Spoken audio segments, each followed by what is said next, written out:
years back, I led a church that met in school. So we had to do set up and tear down every weekend.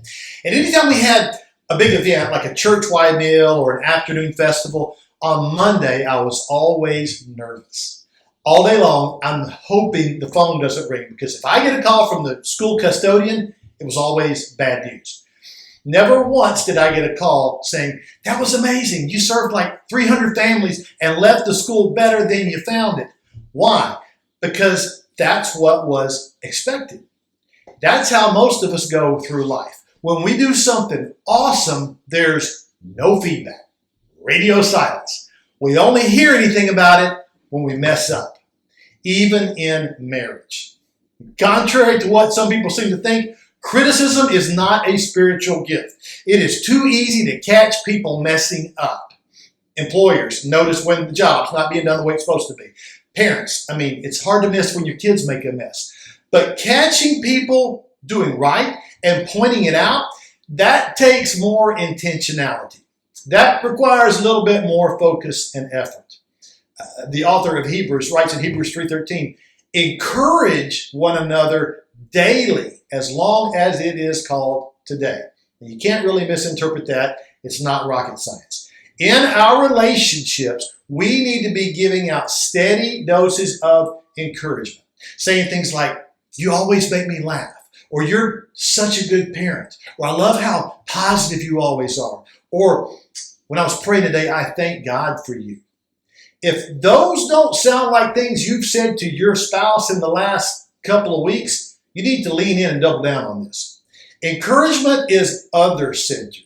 When I criticize, though, that makes me feel bad, at least at the time. Encouragement is all about making the other person better.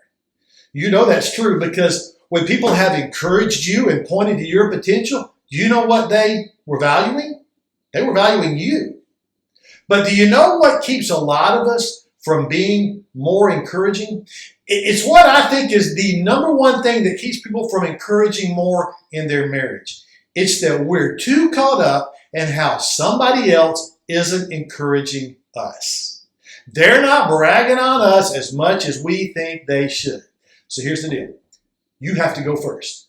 Stop being consumed with how somebody else isn't filling your cup. You be the one to change the environment, okay? Because here's the thing. The best way to keep your own cup full is to focus on filling up your spouse's cup.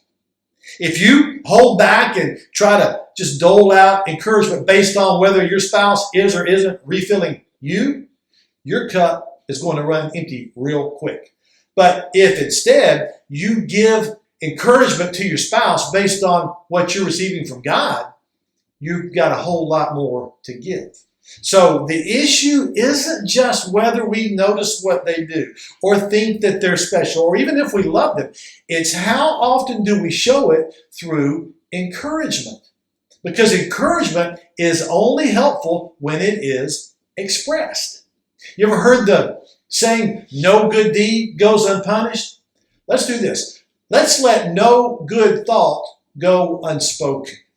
Be intentionally encouraging. So here's the tip to renovate your relationship. Encourage your spouse every day this week. Whether you do it in person or you send them a text. You don't have to force the situation. It doesn't have to be like, you don't sweat much, okay? You don't smell as bad as you used to, all right? Instead of zeroing in on the negative and the bad, because God knows you can find that, choose a different perspective. Catch your mate doing something right, then say something about it.